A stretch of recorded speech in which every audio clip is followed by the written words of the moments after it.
welcome our weekly live Q&A. If you have any health fitness questions, feel free to throw them in the chat. I'll answer them as I see them come up. If you're catching us on the replay or on our YouTube station, you can still post questions. We'll address them in the next following week's live Q&A there. So make sure you're liking and following us both on Facebook and YouTube for those updates. All right, so we are about a week into December. Thanksgiving was last week. Hope everyone enjoyed themselves. What I kind of want to, this will be a little bit of repetition, a little bit of reiteration, just making sure that we are keeping focused on sustaining as many of the habits you set up for yourself as possible with your goals as we go through the next remaining weeks of the year. That way you can start the new year on the right footing. What often I see is people kind of let everything go by the wayside during the holiday season. They'll quit working out. They'll quit, keeping their consistent bedtimes, and they'll quit a lot of the healthy nutrition habits that they set up. And now we enter January essentially having to restart everything rather than being able to build on the progress that you achieved this year. So last time we talked about like focusing on maintenance rather than trying to keep losing weight or keep making changes. Nothing's wrong with maintaining for a little bit of period of time. It helps your body reset. It helps your body essentially restabilize to the new points of change that you've accomplished. So whether you're trying to build a lot of muscle or if you're trying to burn a lot of fat off, doing some maintenance periods are important because it lets your body recalibrate. If you're constantly just pushing for change, there are responses and adaptations that your body is making, in a lot of ways resisting those changes, that it's good to let your body recalibrate and be like, oh no, this is the new normal. Whatever weight you've accomplished, let your body calibrate. This is the new normal. This is where it wants to keep you at, sustain you at. That way we're not constantly fighting the physiology of it freaking out, because your body doesn't know that you're losing weight because you're overweight. It just knows that you're losing weight. And historically, major weight loss is a bad thing. It usually means there's not enough food in the environment. It means that you're sick. It may mean that you're in physical trouble or harm because someone's limiting your access to food. Your body doesn't know that it's just simply because you're trying to lose some excess body fat to look better, feel better. Maybe it is an aspect of getting healthier, but our body doesn't know that part. It just knows that we're losing weight, and that's typically a bad thing. So there's physiological responses to resist that and essentially keep your weight where it's at more and more. And those rev up the more weight that we lose. So going into a maintenance phase, letting your body kind of recalibrate, reset, can be helpful for a few reasons. One, I'd say first and foremost, it reduces diet fatigue. And this is a huge thing this time of year. When you're facing, temptation after temptation of, the foods that you really know and love, it's hard to sustain a major caloric deficit. Whereas on the flip side, if you're just focusing on trying to maintain your weight, one, you have a little more room for some fun. I don't like calling them cheat meals, but essentially, it's not the end of the world if we add back in. Typically for weight loss, you're looking at 250 to 500 calorie deficit. If you add that back in, that leaves some room for a few treats, maybe a little more extravagant dinner with family or friends. And it's not going to destroy our progress because we're just bumping ourselves back up to that maintenance level. Vital if you're maintaining your exercise, that way we're not diminishing what our expenditure is on a day-to-day basis either. So this helps us a lot. One, it just makes it easier to keep ourselves in control, knowing that we are allowed to have a certain amount of what we want. and it makes it easier to sustain, rather than if you're trying to constantly fight temptation after temptation, it it breaks down your ability to resist stresses, resist issues, challenges, and eventually you get broken down to the point where you say yes because the ability to say no is gone. Whereas if we let you reset that maintenance, you can say yes to a few more things. It gets rid of that diet fatigue. So when we hit January and you're reassessing new goals, maybe there's more fat loss that you want to accomplish. Now that we've had a few weeks of maintenance, you're not dreading, another, 3-month program of fat loss. You're ready for it because you've been able to have some fun. You're feeling good about yourself. You've maintained what you lost through last year's pursuits. So now we're at a better jumping off point to see even more progress, rather than kind of feeling defeated because now we have to lose the same 10 or 15 pounds that we just lost last year. That's a huge factor for keeping your progress going, keeping your mental game strong, and not feeling defeated after we enter January and start assessing what we want to accomplish for the new year, and just feeling like, oh, we got to do the exact same thing we did because everything came back on when we kind of binge ate and crash dieted in the last part of the year. So if you can focus on maintenance, it helps reduce the diet fatigue.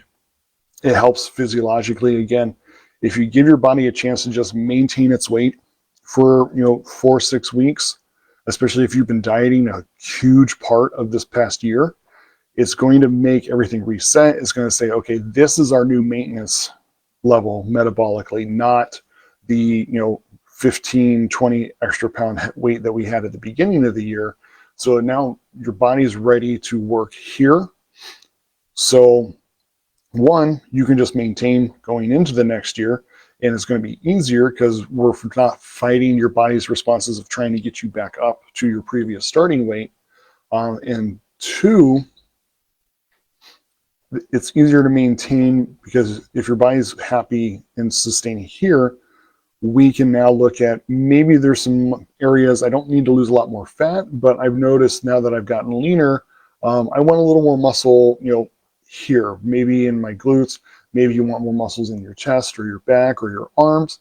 And it's easier to start working on a muscle building program after you've been maintaining, because now we don't have to worry about, if we end up having to go a little higher in calories, about your body immediately trying to put it into fat reserves. Because if it's been fighting to get you back up to that weight for months, a lot of times people are dieting 9-10 continuous months throughout the year, trying to lose weight throughout the whole year.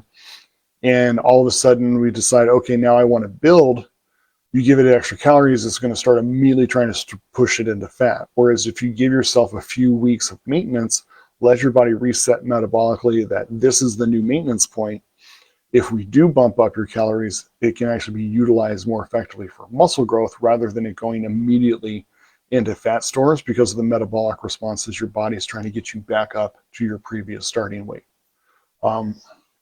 So a couple factors there for it. And two, it's just easier this time of year. If you focus on maintaining your weight rather than trying to keep losing, it's going to be a lot more enjoyable. You'll have a lot less stress in a stressful time of year. And it just makes the holidays and everything more manageable.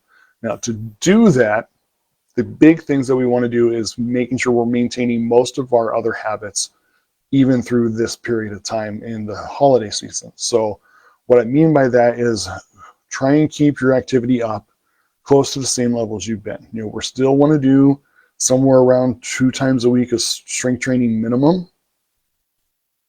That way we can sustain our muscle and not lose it due to inactivity.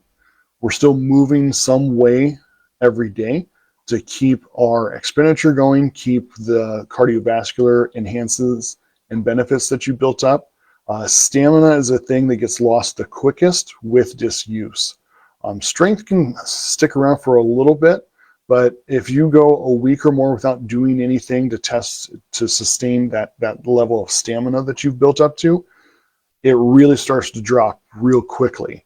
And if you go an entire month of not really doing anything for it, it's going to feel like you're starting over from a stamina standpoint when you get back into your workouts and exercise in January. So do yourself a favor, make sure you're doing something active, even if it's not the same thing. So maybe if you're used to going for a walk, run, bike ride most days, but instead you're just spending more time because the kids have more time out of school and you're just playing with them.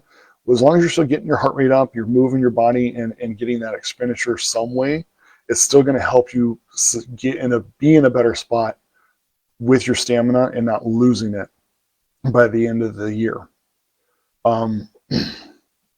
Meals that we're not doing social functions and activities with, we want to still keep on point with what we were doing that got us the success in the first place. So talking like your breakfasts, a lot of your lunches, the meals that we're not at a party, we're not at a gathering, we want to keep as locked in as possible with our protein first, then our vegetable, and then looking at our healthy natural starch to provide the nourishment, provide high volume, low calorie foods to keep us more full.